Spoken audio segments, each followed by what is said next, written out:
Hello, welcome back. We are up to day 6, and day 6 hopefully it's going to be a little bit of fun for you. Today we are discussing love languages. A lot of you might know what love languages are. For some of you this might be a brand new concept, but whether you're new to this, whether you're a seasoned veteran at love languages, come along for the ride anyway. But before we do that, it's quote time. You know we always start the day with a quote, so here we go. As a single footprint will not make a path on the earth, so a single thought will not make a pathway in the mind. To make a deep physical path, we walk again and again. To make a deep mental path, we must think over and over the kind of thoughts we wish to dominate our life. How cool is that? Basically, by repetition, we learn things, we do things, we become things. That's really cool. So in that token, let's keep learning. Let's learn a little bit more about ourselves. So today's video is going to be a little bit different, whereby part of the video I will flick over to my laptop screen just so I can share my screen. It's way easier to show you what's actually on the screen than to talk you through it. So let's begin. Dr. Gary Chapman wrote the book, The 5 Love Languages, The Secret to Love That Lasts. Now it sounds a bit airy-fairy, wishy-washy, a little bit woo-woo, but it's way cooler than that. Way cooler than that. Dr. Chapman says there are 5 different love languages. Now, what is a love language? A love language is a way that you like to receive love, and it's also a way that you like to express love. So something that's really important to you. Now, bearing in mind that there are 5, so we all have different love languages. We all have a combination of love languages. So various things may be more or less important to me, and you might have completely different love languages. What are the 5 love languages? Acts of service, words of affirmation, gifts, physical contact or physical touch, and quality time. Knowing your love language is really important to figure out how you like to receive love, and also how you most likely give love. The challenge comes when you and your partner, or you and your children, or you and your friends have completely different love languages. And we need to be tuned into what the other person likes and loves and wants to be able to give them love in a way that they recognize as something that's important to them.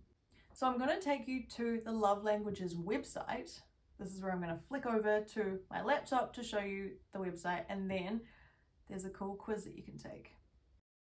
So if you go to Google, type in five love languages, it's going to bring you to 5lovelanguages.com. Click on that. Brings you to the home page. Click up the top here where it says quizzes, and then the love language quiz. So start the love language quiz. So start the quiz. How do you describe yourself? So obviously you can see that children, adults, and teenagers can take the quiz. So I am an adult. How do you describe yourself? I'm single, or I am in a relationship. I am in a relationship. And then it runs through a series of questions, and just answer them as honestly as you can.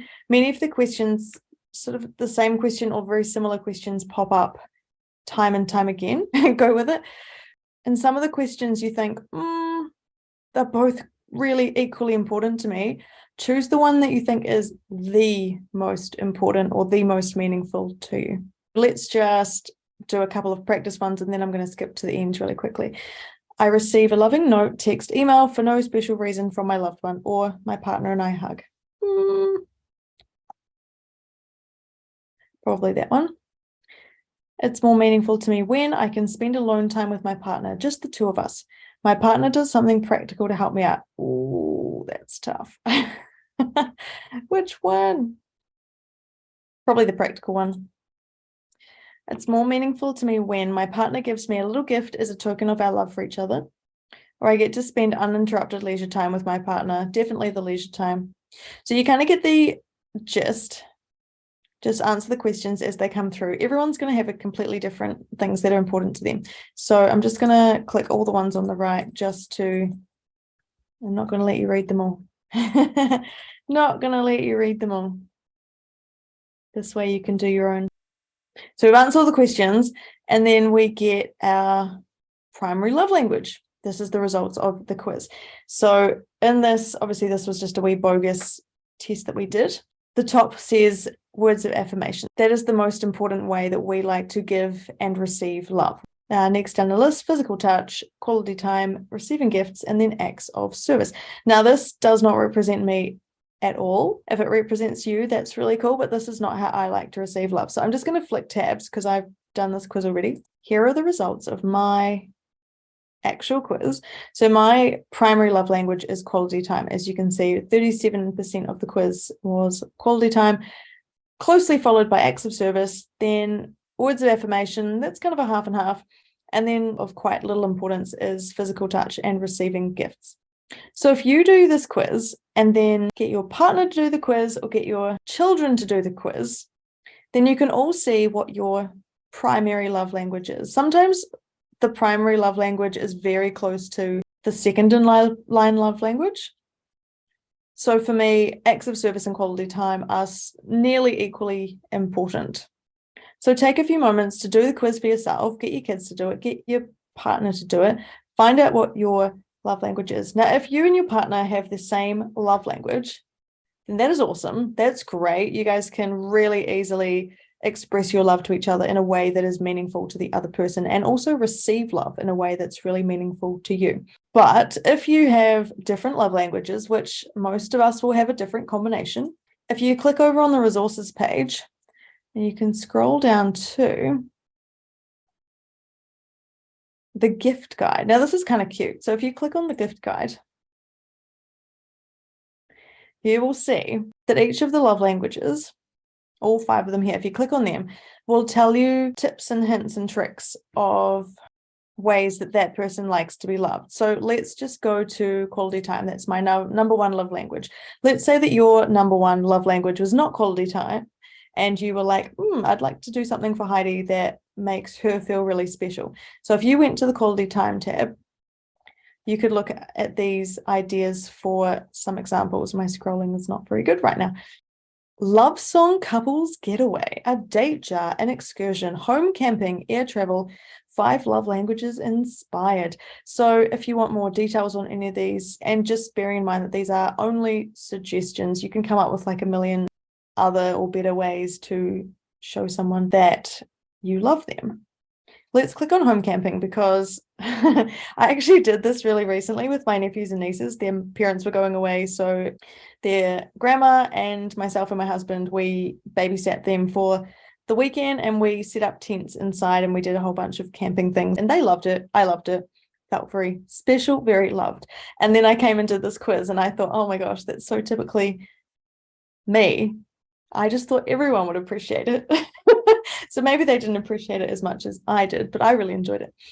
One way of trying to understand your partner or your friends or your children, if you share different love languages, is to make a jar. I was inspired by this date jar idea. And make up little cards with ways that you would love to experience and receive love. So why don't we click on another one? Why don't we go to physical touch? This is really cute. So you could do like a foot massage, or you could do a full body massage. Let's go to words of affirmation.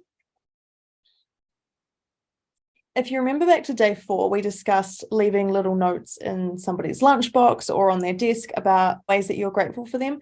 This could also be a really good opportunity for somebody whose primary love language is words of affirmation, for them to feel really loved and really special. You could leave them little notes around the house, or send them really nice text messages or emails, or you could just tell them to their face, hey, you look really beautiful today. I love that you always come and spend time with me. You have such an amazing smile. Our friendship means a lot to you. Things like that. Which one haven't we done? We haven't done acts of service yet. A date at home, honey-do bank. The honey-do bank is quite cool if this is one of your primary love languages. It's let's click on it. Acts of service got you stumped. Designate a honey-do bank in your home and ask your spouse to add suggestions. Every so often, choose a task from the bank and do it for him or her without being asked. That's always key, isn't it? Like, oh, I did the vacuuming and I tidied the house and I cooked you dinner and I got the kids ready for bed or something without being asked. That would make your partner, who is an acts of service person, feel very loved. There are so many ideas, and this is supposed to be really fun. So I'm going to stop sharing my screen. Hopefully you saw where to go to sign up for the love language quiz. I will post it down below so that it's a really easy link just to click on, go find out what your love language is, and of course get your friends and family to do it as well. Sometimes it's really easy, once you know what the love languages are, to identify the love languages of other people without them doing the quiz. So my mother-in-law, absolutely love her, to the bottom of my heart, she's amazing. One of her primary love languages is gifts. So whenever she goes somewhere, someone's house, she's always buying little gifts, little things, little tokens of love for them. And as you saw from my quiz results, gifts is right down the bottom for me. So not important to me at all. I would much rather have someone do something really kind for me to help me out, or spend some quality time with someone. That's how I show and prefer to receive love. So my mother-in-law loves little gifts. So I have to be really mindful, and this doesn't come naturally, to get her little things to make sure that she knows that she is loved and appreciated. And I think the most important reason for understanding what your love language is, and also that of your partner or your children, is because you could be giving them what you think is your ultimate gifts of love. You are showering them in love. But if it's not in a way that they interpret as feeling loved, unfortunately, your acts are going to be wasted. They're not going to be received well, and they're not going to be appreciated. So then you're both going to be feeling resentful. Why did this person not appreciate the gift I got them? This person clearly doesn't know me at all. Why did they do this? So I want to share an example of how this can go wrong if you're not in tune with your partner or your family or friends' love languages. So I had a very serious relationship prior to meeting my husband. As you know, my primary love language is quality time. His primary love language was gifts. And as you know, gifts right down the bottom, absolutely not important to me at all. He was away with work all the time, and that made me feel really upset because I just wanted to spend more time with him. And I thought, the business is way more important than I am, because you spend more time with the business than you do with me. I always used to say to him, can we please just spend some more time together? And he'd say, well, look, I can't because we're busy working, busy doing this business.